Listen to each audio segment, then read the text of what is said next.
Welcome you all, students. Today we are going to learn about what is morpheme and its types. This topic is from the subject Linguistics Part 1, English Code 102.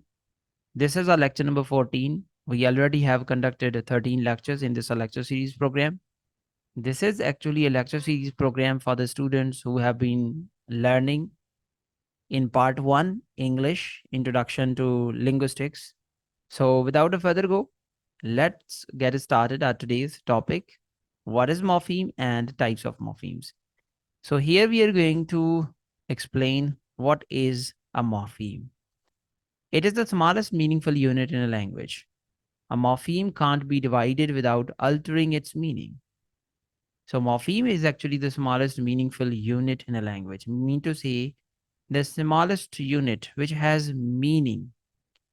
So that is actually a morpheme. For example, the English word kind is a morpheme. If the da is removed, it changes to kin, which has a different meaning. It means to say these are actually two morphemes, kind, and if we are removing da, so there is another word kin. So kind, kin. These are actually kind is a morpheme. On the other hand, kin is also another morpheme. So these are actually two different morphemes because these are actually two smallest meaningful units in a language because kin is the smallest meaningful unit in a language and kind is also. If we say I and in, it has meaning, it has function in language. So it is going to be another morpheme in English. Here we are going to explain it further. Some words consist of one morpheme. Example is kind, others are more than one. So some morphemes are actually having only one morpheme, but sometimes what happens within a word, there might be more than one morphemes. For example, in English, word unkindness consists of three morphemes: the stem kind, the negative prefix un, and the noun forming suffix ne double s. So in this word unkindness, unkindness is actually a word which is actually divided into three, or which consists upon three morphemes. So there might be uh, more than one morphemes in one word. Morphemes can have grammatical functions. So we already have learned about that morpheme is actually the smallest meaningful unit in a language. But here is further another definition, or in detail, we could say morphemes can have grammatical functions. They may not have only meaning in them, rather, they may be grammatical uh, structures. For example, sa in she talks is a grammatical morpheme, sa, which shows that the word is the third person singular present tense form. So in he, she, it, when there is a subject like he, she, it, our singular name, we put sa, S-R-E-S, with verb, first form of verb. So S or ES, it has actually grammatical function in present simple tense. Or whenever we are going to make even plurals out of singular nouns, so we may add sometimes S or ES.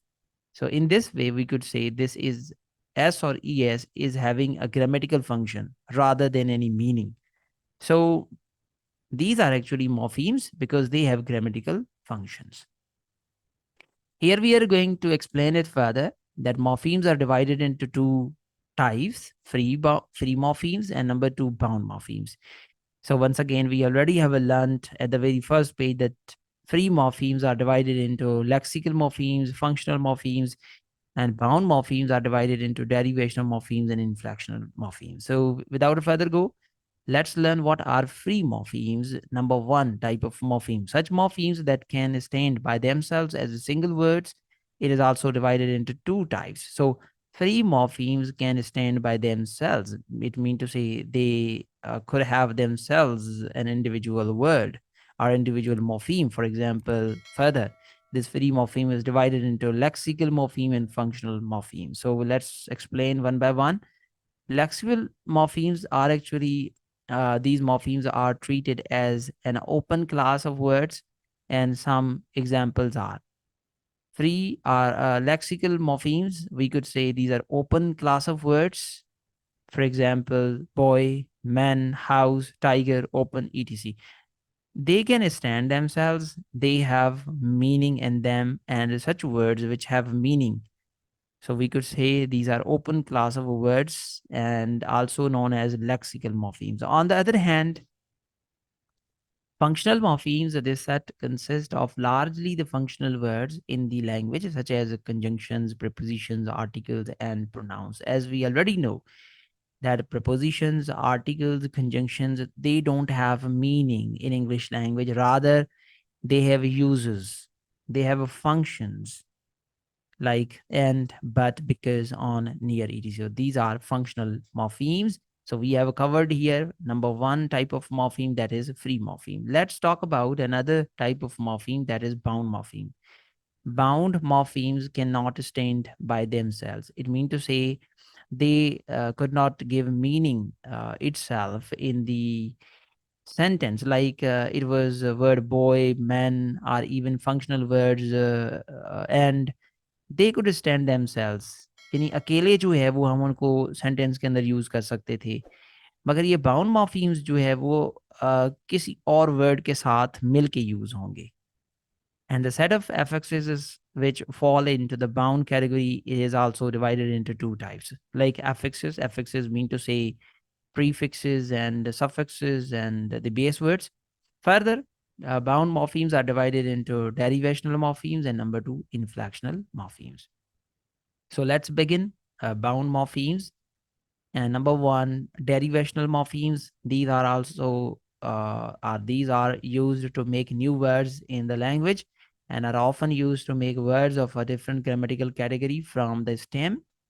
So, like we could say, these are actually the grammatical categories. Like morphemes consist of prefixes, base words, and suffixes. Prefixes, like, is a word or a group of letters joined at the beginning of a word to change its meaning and to make a new word. Like हम कुछ भी जो है वो words के आगे से कुछ मिला देते हैं जो कि उसकी मायने तब्दील कर देता है. Like the word is happy, we are putting adding with this happy, so it becomes unhappy. So this is actually a prefix. So this prefix is actually the derivational morpheme, or we may say a bound morpheme. क्योंकि ये देखें कि अकेले खुद से use नहीं होगा, अन कहीं भी हम इटसेल्फ यूज़ नहीं कर सकते, ये किसी न किसी वर्ड के साथ ही यूज़ करेंगे. और here is another word, injustice. So in is actually a prefix. So these all prefixes or words and prefixes are known as derivational or bound morphemes. Here another type, which is suffixes, can change the word, class, or part of a speech and the meaning of the word. Like the word is pollute, so we are using ion, it becomes pollution. तो ऐसे part of words जो कि word के and पे use होते हैं, आखिर में यूज होते हैं, उनको हम सफिक्सेस कहते हैं. और like the word is pollution. Or even base words are also known as bound morphemes, because when we say pollution, so this pollution is taken from the word pollute. So this is also pollution तब बनेगा जब हम pollute को जब हम I O N मिलाएंगे तो वो pollution बनेगा. It mean to say ये भी bound morphemes कहलाएंगे, base words actually. Base words are called root words in some literature. That's the main part of a word called the root, and it carries words basic meaning. For example, the word read, open, catch, etc. So these base words are, when we are putting suffix or prefixes with them, they changes into bound morphemes. Other example as critic, criticism, noun, critic, criticize, verb, critic, critical, adjective. So whenever we are making this noun, verb, adjective out of this word critic, we have to use these suffixes into them, and they become base words, the other forms of that word. So we must say these are also known as bound morphemes. Here Number two is inflection morphemes. These are not used to produce new words in English language, but rather to indicate aspects of grammatical function of a word.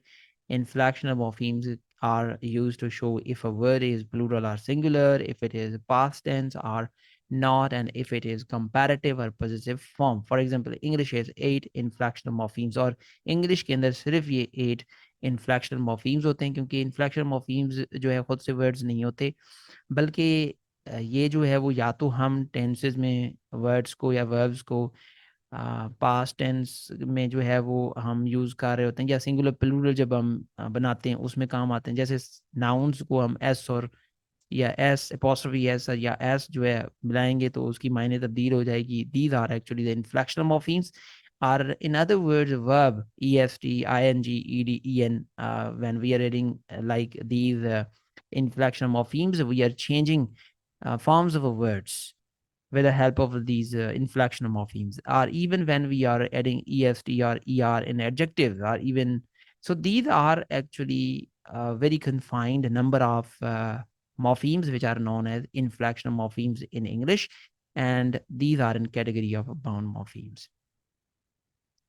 Thanks for attention. Thank you very much. Hopefully this would have been helping for all the students.